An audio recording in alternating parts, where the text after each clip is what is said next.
Do people in the hood obey gun laws? No, not at all. Do you think that there needs to be more gun laws or less gun laws? Less gun law. I feel like everybody should have a gun. Crazy this here, they'd do anything. Like, people be doing dumb Have you been shot at before? Yeah. I've been shot at. Can you walk us through that? Yeah, just be cooling. And then out of nowhere, shots just get to flying. Were you being targeted or was it just happenstance? Just on the block. Every other day, you'll just be asleep. You just hear gunfire out of nowhere. You just jump out your sleep. Like, what the A police officer has a gun stolen from their car that they left unattended. But why are we seeing two different sets of rules in this matter?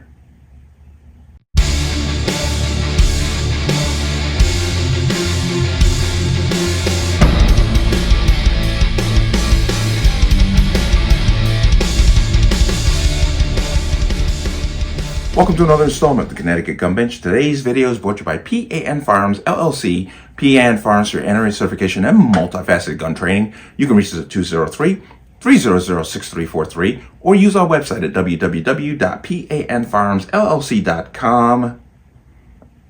As always, there'll be a link in the description box below. And you like channel, like content, and what I do here, you can support me with the link. Everything is appreciated. And for my Connecticut residents, if you plan on getting your Connecticut pistol permit, please get that training done before July 2024, because then after that, it gets longer, harder, more expensive. If you have your permit, watch the expiration date. Don't rely on the state for that renewal notice in the mail. There is a link to the online renewal portal for Connecticut permits in the description box. Keep an eye on that. Let's talk about this. Now, this is an older story, and I deliberately held off on talking about it because I was hoping that it would release more information, because it's very, very, very scant on the amount of news that they gave this story. This was February 1st. A police officer in New Haven stopped at a Stop and Shop and left duty belt and gun in the car. The car was broken into, gun was stolen. I want to give as much information as I can, but as I said, it's very limited because they have not followed up on this story and heard very little about it since. But I want to come into here.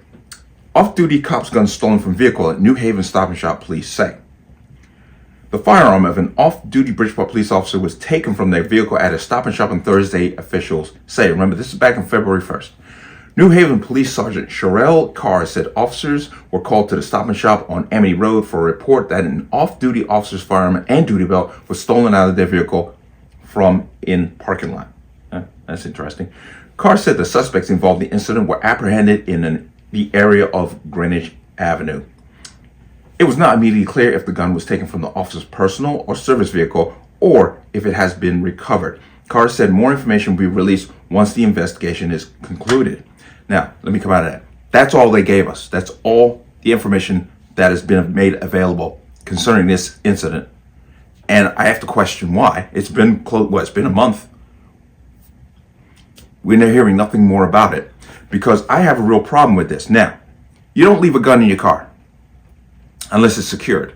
And even then, you can still find yourself in a lot of trouble because, as I said, those of you who know, I spent a lot of time in the retail business in firearms, and I would hear people coming in telling their stories of how a gun was stolen out of their car, and when the police interviewed them and came to the scene, they not only took the person's permit, but they took all the firearms that person owned.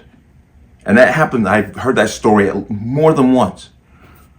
Now we have a police officer who did basically what is a violation of HB 6667, the safe storage laws, and it is a violation of it, and left a firearm unattended in their car. Obviously, I'm going to speculate. I'm speculating. It was in plain sight, and it was stolen from the car.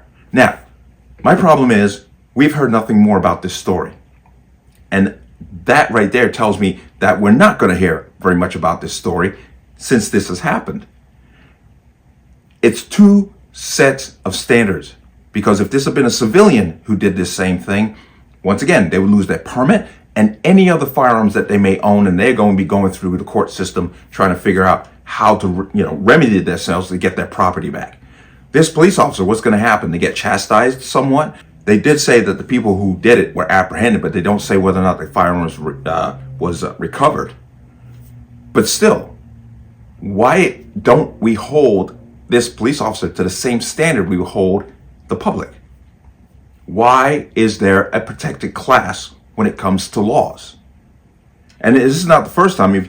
I mean, we have people in government who are basically breaking the law. If you remember, I did a story on Attorney General Tong through a private investigator having illegal gun parts shipped into the state to prove that the law could be broken, and then sued the shippers or the manufacturers who sent the parts in. I'm sitting there going, wait a minute, you broke a law to prove that a law can be broken? Why isn't the media like going, well, wait a minute, that doesn't sound kosher? Because, once again, elitism. There are two tiers of justice, for them and for us. Now, if this police officer, I don't think that he should lose his livelihood over the incident, but it should also apply to the regular, normie citizen. If they had the same thing happen to them, they shouldn't lose everything that they own, which has happened, as I pointed out, multiple times. I've heard stories of people who have had a gun stolen and the police remove all their firearms and their permit. So, as I said, it's March 1st? This happened February 1st. We've heard nothing more about this story. And obviously, I'm speculating, but once again, obviously they're just going to sweep this under the rug and you'll never hear another thing about it. Which, to me, is kind of shocking. But once again, it exposes that double standard in accountability. But let me know what you think. As always, you can leave your comments in the comment section below. And as always, any statements of violence or statements that lead to violence will be removed. Please like, share, comment, subscribe. Don't forget to hit that notification bell so you're notified the next time a video goes live. I will see you on the next one. Peace.